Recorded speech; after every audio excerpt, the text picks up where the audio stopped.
राधे राधे दोस्तों। आज हम आप सभी के लिए अपनी इस वीडियो में हिमाचल प्रदेश के हरिपुर धार में स्थित माता भगयानी से जुड़ी कहानी लेकर प्रस्तुत हुए हैं। हिमाचल प्रदेश को देवभूमि कहा जाता है। यहाँ हर गांव में देवता विराजमान हैं। देव शक्ति पर लोगों का अटूट विश्वास व श्रद्धा है। शिव शक्ति के अलावा ब्रह्मा, विष्णु, नाग, सिद्ध और पीर पैगंबरों की पूजा पुरातन काल से होती आ रही है। अपने परिवार, पशुधन, कृषि, वनस्पतियों आदि के रक्षार्थ यहाँ अनेक ग्राम्य देवी देवताओं को मानने व विधि विधान से उनकी पूजा करने का रिवाज है। जहाँ तक भी नजर दौड़ाएं, इस सुरम्य प्रदेश की छोटी छोटी चोटियों से लेकर दुर्गम पर्वतों पर आस्था के प्रकाशपुंज देवी देवताओं के असंख्य मंदिर दिखाई देते हैं। जिला सिरमौर के मुख्यालय नाहन से लगभग 100 किलोमीटर की दूरी पर हरिपुर धार नामक एक छोटा सा कस्बा है, जहां रियासत काल में सिरमौर रियासत के महाराज हरिप्रकाश द्वारा हरिपुर किला का निर्माण करवाया गया था। कस्बे से लगभग 2 किलोमीटर की दूरी पर दुख हरने वाली देवी माँ भंगायनी साक्षात रूप में विराजमान है। मान्यता है कि इस शक्ति स्वरूपा देवी का मात्र नाम लेने पर ही यह मनोवांछित फल देती है और भक्तों की मनोकामनाएं पूर्ण करती है। सत्य और असत्य का तत्काल निर्णय करने के कारण इसे न्याय की देवी भी कहा जाता है। माता हमेशा सत्य का साथ देती हैं तथा असत्य व दुष्कर्म करने वाले व्यक्ति को कठोर दंड देती हैं। इसीलिए इस देवी की न्यायप्रियता से सभी लोग इसके पास झूठी गुहार लगाने से डरते हैं। समुद्र तल से लगभग 8000 फुट ऊंचाई चोटी पर स्थित होने के कारण इसे धारों वाली माता के नाम से भी जाना जाता है। सर्दियों में यहाँ खूब बर्फबारी पड़ती है। सिरमौर, सोलन व शिमला जिलों में देवी की बहुत अधिक मान्यता है। भूमि विवाद, आपसी द्वेष व झगड़ों के निपटारे में इस देवी की सहायता ली जाती है। अपार शक्ति तथा तत्काल दंड देने के कारण माता की दूर दूर तक मान्यता है। देवी के यहाँ प्रकट होने के बारे में भी बहुत सी जनश्रुतियां प्रचलित हैं। एक कथा के अनुसार एक बार शिरगुल देवता अन्य देवताओं तथा दल बल सहित दिल्ली दौरे पर गए थे। वहां पर एक दुकान पर कुछ बर्तन आदि खरीदने लगे। दुकानदार द्वारा दुकान का पूरा सामान तराजू में डालने पर भी बाट वाला पलड़ा एक ओर ही झुका रहा। इस पर उसे शिरगुल देवता पर किसी चमत्कारी शक्ति होने का संदेह हुआ। कहते हैं कि दुकानदार जब शिरगुल देवता से विवाद करने लगा तो दुकान में रखे बर्तन स्वयं ही सड़कों पर लुढ़कने लगे। उस समय दिल्ली पर तुर्कों का शासन था, जो नहीं चाहते थे कि शक्ति में कोई उनसे अधिक बलशाली व श्रेष्ठ हो। दुकानदार ने तुर्क शासक के समक्ष सारी बातें स्पष्ट की और न्याय की गुहार लगाई। तुर्क शासक ने शिरगुल देवता को अपने पास बुलाकर पकड़ना चाहा तो वहां भी चमत्कार दिखाई देने लगे और अपनी शक्ति से सेना को परास्त कर दिया। इन दिव्य शक्तियों के प्रदर्शन से तुर्क शासक भयभीत हो गए। जब वे देवता को बंदी बनाने में असफल रहे तो धोखे से उन्हें चमड़े की बेड़ियों में जकड़कर जेल में डाल दिया गया। शिरगुल देवता की सहायतार्थ आए बागड़ देश के महाराज गुगा जहार पीर ने वहां भंगिन के रूप में कार्यरत माता भंगायनी की मदद से शिरगुल देवता को मुक्त कराया।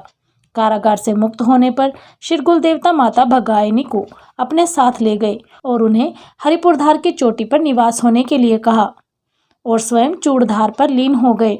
एक जनश्रुति के अनुसार आसपास के गांव के ग्वालों को चोटी पर एक पत्थर दिखा जो एक ओर से नुकीला था। उस पत्थर को जमीन पर गाड़कर वे खेलने लगे। ग्वाले जितना उस पत्थर को जमीन में गाड़ते, कुछ देर बाद वह पत्थर जमीन से फिर से बाहर निकल आता। एक दिन ग्वालों ने उसे पहाड़ी से नीचे गिरा दिया, लेकिन दूसरे दिन वह पत्थर पुनः उसी पहाड़ी पर अपने स्थान पर मिला तो उनके आश्चर्य का ठिकाना न रहा। गांव वालों ने एक पुरोहित का सहारा लिया। उन्होंने यहाँ पर शक्ति होने के बारे में बताया और गांव वालों को यहाँ मंदिर का निर्माण करने को कहा। गांव वालों ने चोटी पर स्थित मंदिर की स्थापना की तथा इस मंदिर में पत्थर को पिंडी के रूप में स्थापित किया। अपार शक्ति की स्वामिनी होने के कारण इस पिंडी के साक्षात दर्शन करना वर्जित माना जाता है तथा यह देवी माता के चरणों के नीचे ढककर रखी गई है। तभी से माँ यहाँ शक्ति रूप में अपने भक्तों की रक्षार्थ सदैव उपस्थित रहती हैं। माता भंगायनी को शिरगुल देवता की धर्म बहन के रूप में भी माना जाता है। किसी कारणवश यदि देवी माता कुपित हो जाए तो उन्हें मनाने तथा दोष निवारण के लिए तत्काल शिरगुल देवता की शरण लेनी पड़ती है। माता भंगायनी की तलहट्टी पर माता बिजाई तथा माता गुड़ियाली, जो शिरगुल देवता के वीर गाथाओं में आता है, कि पहाड़ी शैली में बने अत्यंत आकर्षक मंदिर शोभायमान हैं। सुंदर पहाड़ियों तथा घने मनोहर जंगल से घिरा। देश के विभिन्न भागों से श्रद्धालु अश्विन मास में पड़ने वाले नवरात्रों और संक्रांति के दिन यहाँ पर आते हैं।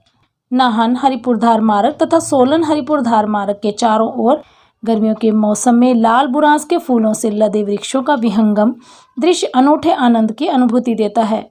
कभी कभार यात्रा करते हुए घने जंगलों में रहने वाले दुर्लभ वन्य प्राणियों की उपस्थिति भी यात्रा को आनंदमय बना देती है।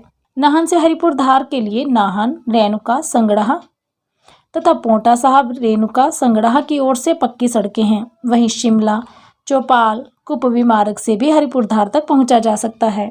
चंडीगढ़ की ओर से आने वाले श्रद्धालु सोलन, राजगढ़, नौराधार मार्ग से इस मंदिर तक पहुंचकर माता का आशीर्वाद प्राप्त कर सकते हैं। माता भगयानी पर भक्तों का अटूट विश्वास है। उत्तरी भारत के प्रसिद्ध शक्तिपीठों में शामिल मां भगायनी का मंदिर हरिपुरधार में शिवालिक पर्वतमाला की तलहटी में स्थित है, जो कि हिमाचल प्रदेश में सिरमौर जिले की सीमा पर है। बताते हैं कि भगायनी माता शिरगुल महाराज की बहन है। मां भगायनी मंदिर का इतिहास चूड़ेश्वर महादेव अर्थात चूड़धार से भी जुड़ा हुआ है। माता भगायनी मंदिर को लकड़ी और स्लेटनुमा पत्थर की शैली से नक्काशी के साथ निर्मित किया गया है। मुख्य सड़क से करीब 200 मीटर हटकर मंदिर की सीढ़ियां शुरू होती हैं। स्थानीय व्यक्ति जो शिरगुल महाराज के दर्शन करने जाते हैं वे भगायनी माता के भी दर्शन अवश्य करते हैं। माता भगायनी मंदिर में हर साल लाखों श्रद्धालु माथा टेकने पहुंचते हैं। मंदिर में चैत्र नवरात्रि, अश्विन नवरात्रि, दशहरा और दीपावली के त्योहार बड़े ही हर्षोल्लास के साथ मनाए जाते हैं। मंदिर तक सड़क मार्ग और हवाई मार्ग द्वारा भी पहुंचा जा सकता है। तो कैसी लगी आपको हमारे द्वारा सुनाई गई हरिपुरधार माता भगयानी मंदिर की जानकारी? हमें कमेंट बॉक्स में कमेंट करके अवश्य बताइएगा। हमारी यह वीडियो सुनने के लिए आप सभी का बहुत बहुत धन्यवाद।